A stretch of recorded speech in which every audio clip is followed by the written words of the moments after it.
शिवं शिवं महेन्द्रनाथं शिवं शिवं कैकदास्करं अर्धनारीश्वरं जगन्नाथं चतुर्वेदं चतुराशकम् अष्टसिद्धीश्वरं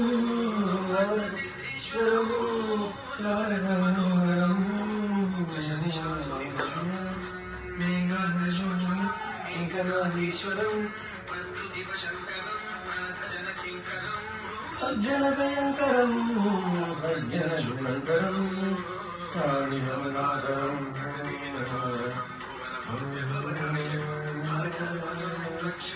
ईशं सुरेशं गौरीशं गणेशं गणेशं ॐ सर्वाय ॐ सर्वाय ॐ सर्वाय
श्रीशैलमन्दिरं श्रीमल्लिकार्जुनेश्वरं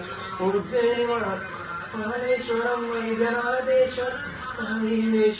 अमरलिङ्गेश्वरं काशीविश्वरं काशीविश्वेश्वरं त्रिनेश्वरं ईश्वरं श्रीकेदारलिङ्गेश्वरं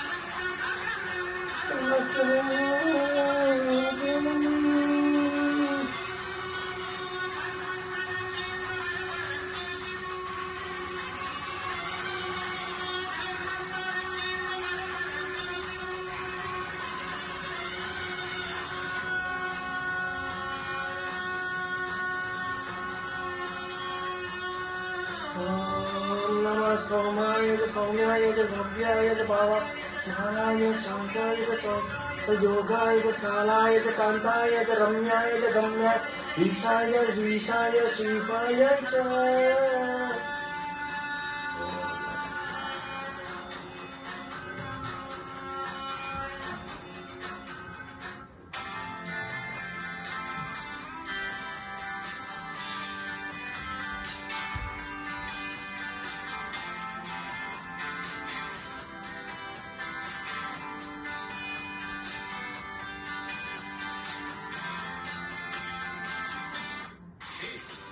Last time you needed urgent fund?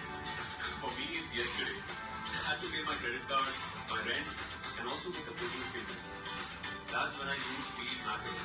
Not paperwork and delays. Like the RBI registered NBFC branchless app. Installed it from Google Play Store. And in just about 10 minutes, got my funds in my account. All this with zero paperwork. Try it yourself and thank me later.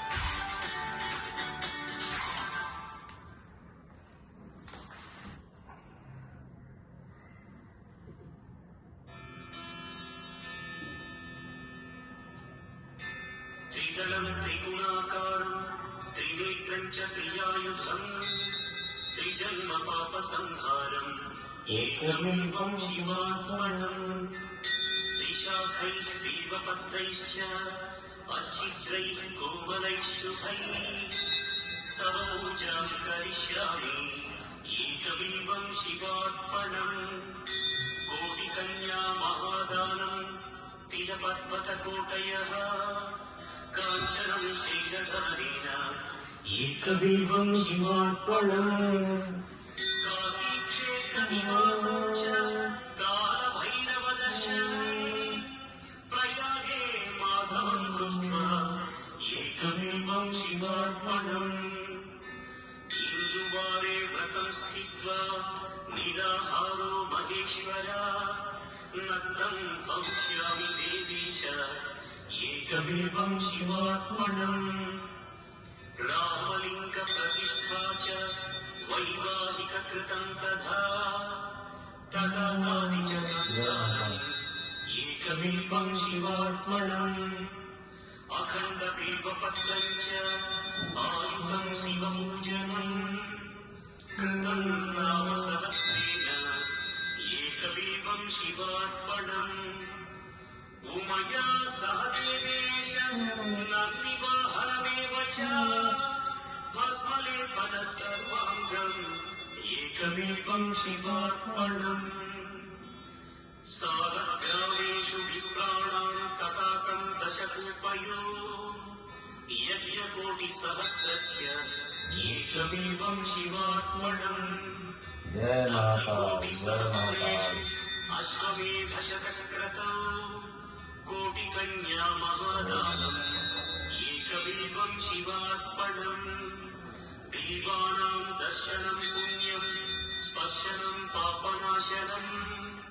अघोरपापसंहारम् एकबिल्वं शिवार्पणम् सहस्रवेदपाठेषु ब्रह्मस्थापनमुच्यते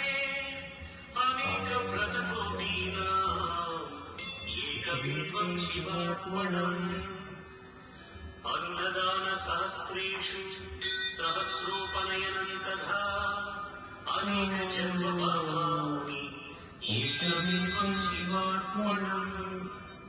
बिल्वाष्टकमिदं पुण्यं यत् पठेत् शिवसन्निधौ शिवलोकमवाप्नोति एकबिल्वं शिवार्पणम्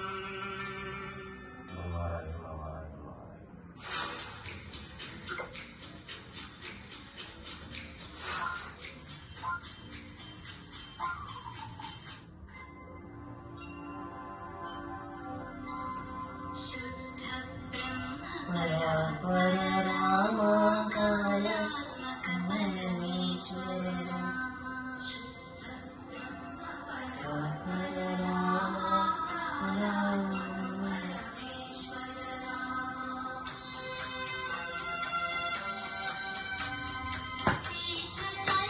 सुगनिर्तिर राम ब्रह्माद्यमय प्रार्थित राम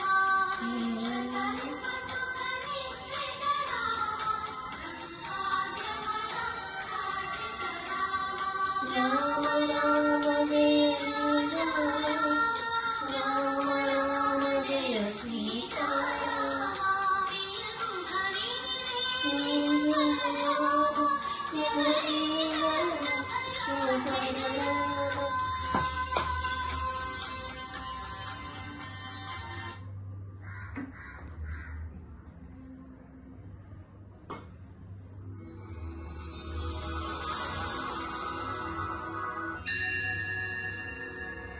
विश्वं दर्पणदृश्यमाननगरी तुल्यं निजान्तर्गतम्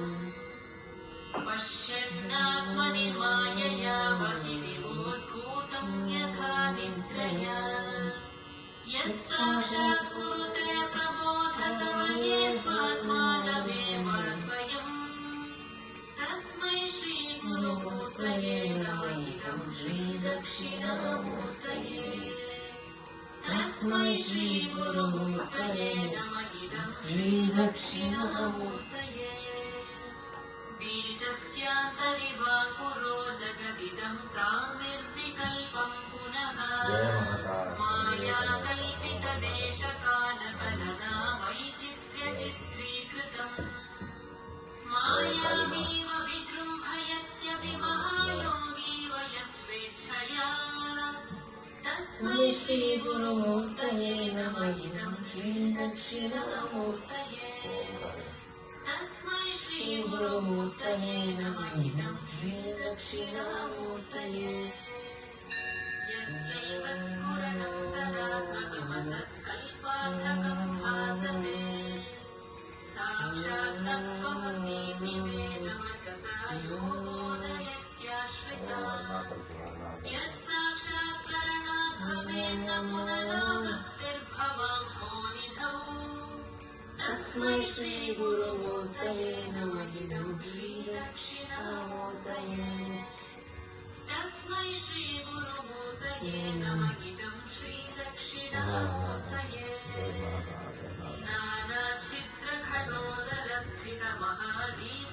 नानाचित्रखडोदरस्थितमहादीपप्रभाभास्वरम् ज्ञानं यस्य तु चक्षुरादिकरणद्वारा बहिस्पन्दते जानामीति तमेव भ्रान्तमनुभात्येतत्समस्तं जगत् तस्मै श्रीगुरुमूर्तये नमः इदं श्रीदक्षिणामूर्तये तस्मै श्रीगुरुमूर्तये नमः इदं श्रीदक्षिणामूर्तये देहं प्राणममीन्द्रियाण्यपि जना बुद्धिं च शून्यस्मिनो स्त्रीबालान्धजनो भवास्त्वहमिति भ्रान्ता वृषं वादिनः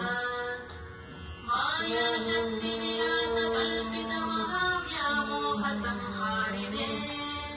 तस्मै श्रीगुरुमूर्तये नमः इदं श्रीदक्षिणामूर्तये तस्मै श्रीगुरुमूर्तये नमः इदं श्रीदक्षिणामूर्तये राहुग्रस्तदिवाकरेन्दुसदृशो